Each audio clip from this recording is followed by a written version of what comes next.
Bonjour, bienvenue dans cette nouvelle pratique de yoga. Aujourd'hui, une toute petite séance pour s'étirer. Objectif stretching, délier les tensions, en particulier au niveau des hanches et des jambes. Donc idéal pour les sportifs ou pour les personnes qui restent assises très longtemps ou qui sentent des tensions au niveau des jambes et également peut-être des sensations de jambes lourdes. Alors vous aurez besoin d'un instrument aujourd'hui pour cette pratique qui est une sangle. Alors si vous avez une sangle chez vous, c'est parfait. Si vous n'en avez pas, vous pouvez prendre une ceinture en cuir, ce sera parfait. Alors moi j'ai une préférence pour les sangles non élastiques. Je trouve qu'elles permettent de mieux ajuster notre travail et notre étirement, mais les sangles élastiques font également très bien l'affaire. C'est le petit conseil personnel. Allez, on commence tout de suite notre pratique. On va commencer avec la jambe droite à l'avant du tapis, genou arrière au sol, dans cette posture d'Anjani Asana, avec le pied sur la pointe des pieds à l'arrière, le buste qui se grandit. Toujours l'option de plier le tapis pour protéger le genou ou de mettre un coussin sous votre genou pour ceux qui ont des douleurs au niveau des articulations des genoux. On allonge notre colonne, on se grandit. On va redresser notre buste et tendre nos bras vers le ciel. Et on va attraper nos coudes avec nos mains. Un coude dans chaque main, les avant-bras proches du crâne.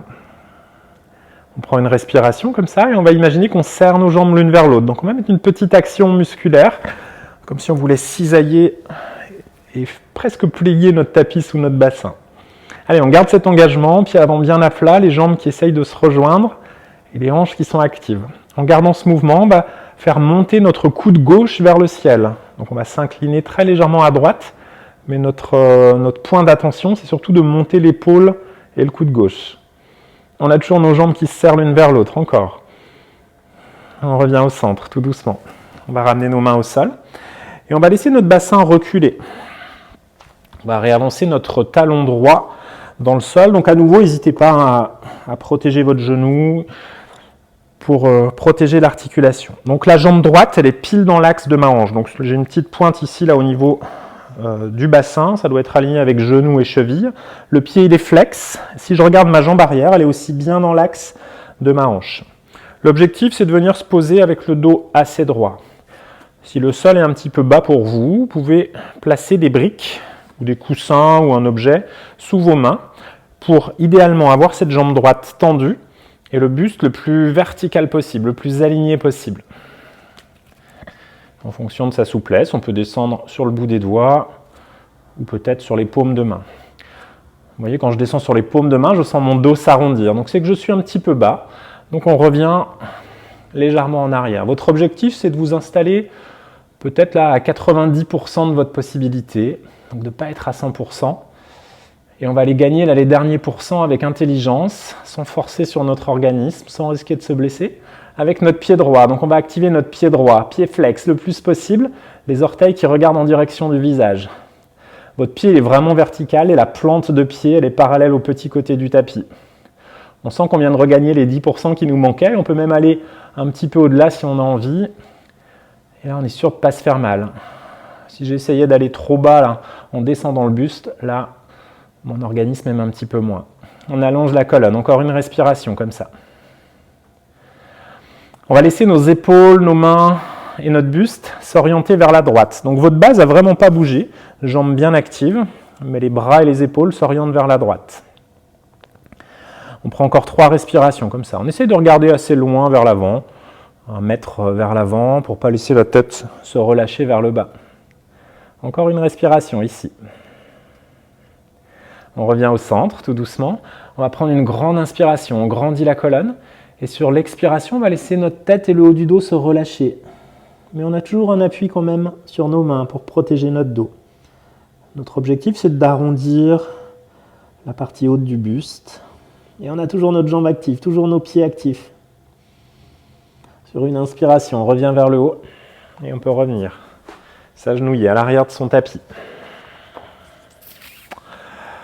Alors dans ces étirements, le but c'est de ne pas être dans quelque chose qui force notre organisme et notre corps à aller au-delà de ses capacités, mais plutôt de se placer un tout petit peu avant pour pouvoir vraiment ajuster sa position Et puis après, travailler avec la respiration et un petit peu d'intelligence. On fait la même chose de l'autre côté. On va lancer notre jambe gauche d'abord à l'avant du tapis, pied à plat, et on va amener nos mains à l'avant. Donc vous voyez mon genou, hein, il est vraiment reculé par rapport à mon bassin. Le bassin est vraiment vers l'avant. On cherche à étirer tous les muscles fléchisseurs des hanches, le psoas, et évidemment un petit peu notre quadriceps. On se grandit et on va redresser le haut du corps. On tend les bras vers le ciel et on va attraper nos coudes à nouveau. Un coude dans chaque main. Les épaules sont assez basses. On remet d'abord notre engagement dans les jambes, comme si vous vouliez serrer vos jambes l'une vers l'autre. Évidemment, elles ne bougent pas, c'est une intention de mouvement, c'est une action musculaire. On sent que la hanche droite a envie d'avancer du coup. Et on va s'incliner un tout petit peu sur notre gauche en faisant monter notre coude droit cette fois. Donc le coude et l'épaule cherchent à monter, à s'espacer, à s'éloigner de la hanche droite. Et on a toujours nos jambes qui serrent l'une vers l'autre. C'est intense, hein? Encore. Toujours la respiration fluide. On revient au centre, on peut ramener les mains au sol et tout doucement glisser vers l'arrière pour replacer notre cuisse verticale. Alors des petits ajustements supplémentaires quand vous faites ce mouvement. N'emmenez pas votre pied avant trop loin. L'objectif, c'est que les hanches elles restent sur la même ligne. Donc parfois, on a tendance à emmener le pied trop loin et les hanches sont désaxées. Ce n'est pas ce qu'on recherche. On recherche une jambe dans l'axe de notre hanche et les hanches sur la même ligne. On grandit la colonne. À partir de nos hanches, on vient s'incliner pour poser le bout des doigts au sol. Alors comme tout à l'heure, on a le droit de venir replacer peut-être un support. Alors ça peut être des briques, si vous pratiquez régulièrement, ça peut être l'occasion d'investir dans un petit peu de matériel où on peut trouver un objet qui vient nous donner la bonne hauteur. Les briques ont 3 hauteurs, hein. On peut utiliser le bout des doigts. Allez, comme tout à l'heure, on regarde vers l'avant, ne laissez pas votre tête tomber vers le bas. On regarde le bout de notre tapis pour aligner la nuque et la colonne. Et on cherche une flexion au niveau de notre bassin. Donc notre objectif et le ressenti qu'on doit observer, c'est notre ventre qui se colle de plus en plus sur notre cuisse. Si possible, on garde la jambe gauche tendue et active. Donc la rotule doit être engagée. La rotule, elle ne peut pas bouger. Et si on contracte tous les muscles là, de la chaîne avant, donc le releveur du pied, l'avant du tibia et puis le quadriceps, ça permet d'étirer plus facilement les muscles opposés et complémentaires, donc les ischio-jambiers derrière la cuisse et le mollet tout en bas. Comme tout à l'heure, on a commencé à 90% et après on vient activer notre pied, comme si on voulait ramener nos orteils vers notre visage. On continue de respirer avec fluidité. Et on laisse ce buste s'incliner. Donc notre objectif, c'est que notre buste descende, peut-être un jour qu'on puisse s'allonger sur notre jambe. Mais peu importe. On va prendre une belle inspiration, on regarde vers l'avant et on va tourner nos mains, nos épaules vers la gauche. Alors il y a 2 options, c'est soit que la main reste à l'intérieur de la jambe, soit en fonction de sa souplesse, on peut passer de l'autre côté. Donc à vous de voir, là, ce qui est le plus agréable et là où vous pouvez le plus travailler. Vérifiez votre pied, si vous allez trop loin avec vos épaules, votre pied va s'incliner vers l'extérieur, donc ce n'est pas ce que l'on recherche non plus. Et on a toujours cette colonne qui s'allonge, qui se grandit, et toujours le regard à 50 cm à l'avant de nos mains. On étire là des fibres musculaires qui n'ont pas l'habitude d'être travaillées dans les diagonales. On revient au centre tout doucement, toujours notre respiration fluide, super important dans nos étirements. Inspire, on allonge la colonne. Expire, on laisse juste la tête se relâcher, les épaules aussi. Mais on garde notre base vraiment stable. On peut relâcher complètement notre tête. Et imaginez que sur les inspirations, à nouveau, on essaye de faire avancer le sommet de notre crâne vers notre pied. Sur les expires, c'est les hanches qui continuent leur travail de flexion. Le ventre qui se rapproche de la cuisse. Sur une inspiration, on revient vers le haut, on regarde vers l'avant. Et vous pouvez ressortir tout doucement. Vous vous replacez sur les genoux, puis vous asseoir sur votre tapis. Donc là, on a bien travaillé à la fois le psoas, et puis également toute la chaîne postérieure, en particulier des jambes et des fessiers.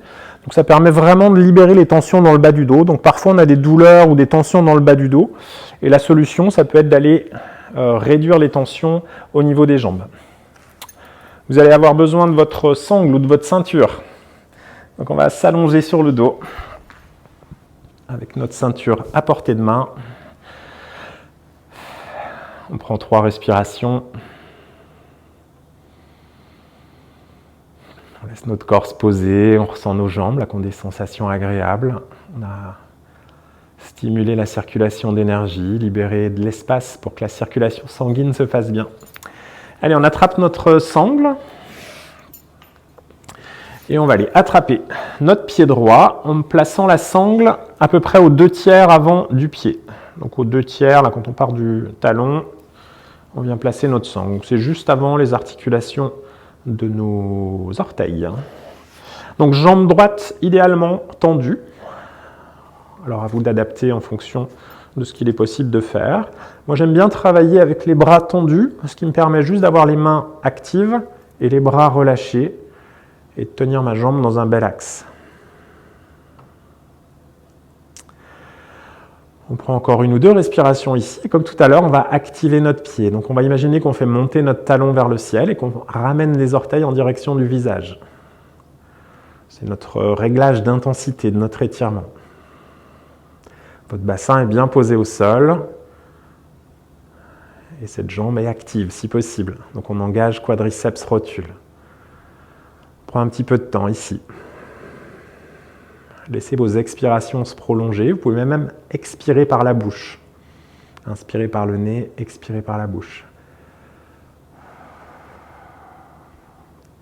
Alors dans ma pratique, j'aime bien respirer uniquement par le nez. Inspirez, expire. Sauf pour les étirements très profonds, quand on va chercher un petit peu plus à l'intérieur de notre corps et où on a besoin de cette ressource de relâchement. Notre jambe gauche qui était fléchie, on va l'étendre au sol. Pied flex, jambe bien tendue. Vous allez attraper votre sangle ou votre ceinture dans votre main gauche et garder votre pied flex tout là-haut. On peut étendre légèrement notre bras droit sur le côté. Et sans décoller la hanche droite, donc vos deux hanches restent bien au sol, on va laisser le pied tomber vers la gauche, vers l'intérieur. Ok, on ne laisse pas la jambe partir vers l'arrière, hein. Elle a toujours son angle de départ et le pied tombe vers l'intérieur, côté gauche. La hanche droite ne décolle pas, on ne peut rien glisser dessous. Allez, on s'installe ici pour quelques respirations. On a gardé notre angle entre notre jambe et notre buste. On a toujours notre pied flex tout là-haut, les deux hanches posées au sol. Et là, on peut expirer par la bouche, profondément. Très belle posture pour libérer le bassin, les hanches. Fait travailler les fessiers, le muscle piriforme là, qui connecte la hanche et puis notre sacrum. Fait travailler le TFL, le tenseur du fascia lata. Pour les sportifs, là, ceux qui font de la course à pied, qui ont des tendinites à l'extérieur du genou, syndrome de l'essuie-glace. Très bel étirement. Ça peut tirer dans le mollet aussi, presque jusqu'au pied. Allez, encore 2 respirations. Et la dernière, pour lâcher nos dernières résistances. Sur une inspiration, on revient vers le haut. On va garder notre jambe tendue. On va enlever notre sangle ou notre ceinture. La jambe est toujours tendue, elle tient toute seule. Et tout doucement, prenez votre temps là, pour savourer cette descente. On va ramener notre pied à côté de l'autre. Prenez le temps, explorez, retrouvez les sensations. On a l'impression que le sol est plus loin sous le pied droit. Et à la fin, on relâche complètement tout notre corps. On fléchit les deux jambes, talons près des fesses. On récupère notre sangle ou notre ceinture et on va aller attraper notre pied gauche. Cette fois, jambe tendue, pareil, à peu près aux 2/3 du pied vers l'avant. Pied flex. On essaye de tendre notre jambe le plus possible en tout cas. Alors parfois, on est obligé de la laisser un petit peu micro-fléchie. C'est ok. Si on arrive à tendre, on tend. S'il ne nous manque pas beaucoup pour tendre, on peut très légèrement laisser la jambe s'incliner. Ça nous permet de trouver un petit peu de marge de manœuvre, et puis après, petit à petit, on ramènera notre jambe vers l'avant. Quadriceps engagé, rotule aussi, ça permet de faciliter l'étirement des muscles opposés. On en a parlé tout à l'heure. On n'était pas à 100%, et on vient s'y mettre avec intelligence. Pieds flex bien alignés, les orteils qui redescendent vers le visage. Oui. Toujours ce bassin bien posé au sol. Vous devez sentir les deux ailes de votre bassin sur les côtés à l'arrière, posées sur le tapis. Vous devez sentir le sacrum également posé sur le tapis. Et vous devez vous connecter à votre respiration maintenant. On continue ce mouvement du talon qui monte vers le ciel et des orteils qui redescendent vers le visage. On est dans notre respiration profonde.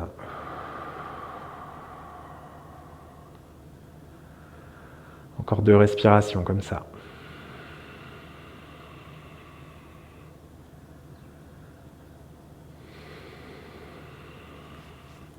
Super, on va attraper notre sangle dans la main droite et on va étendre notre jambe droite à l'avant du tapis. Donc les 2 jambes sont tendues, engagées, pieds flex. On garde bien notre hanche gauche au sol et on laisse tomber notre jambe vers l'intérieur, sur le côté droit. On peut étendre le bras gauche à l'opposé, en balancier. Donc vraiment important, là, laissez pas votre hanche gauche décoller. Vous pouvez même essayer de voir si vous pouvez passer votre main dessous pour vérifier qu'elle n'a pas bougé. On ne cherche pas une torsion de la colonne, on cherche l'étirement que vous êtes en train de ressentir. Fessier, extérieur cuisse, mollet, jusqu'au bout des orteils. Là, ressentez ce qui se passe au bout des orteils. Alors il y a plein de choses qui s'activent dans ces postures de yoga. Il y a évidemment un côté mécanique, articulaire. On vient libérer des tensions musculaires. On libère aussi des tensions sur les fascias, sur ces membranes qui enveloppent nos muscles. Il se passe des choses là dans la circulation sanguine aussi, on le sent. Nos pieds peut-être qui chauffent, qui picotent. Sur les énergies aussi qui peuvent recirculer en nous. Allez, nos 2 dernières respirations, celles où on accepte de tout lâcher.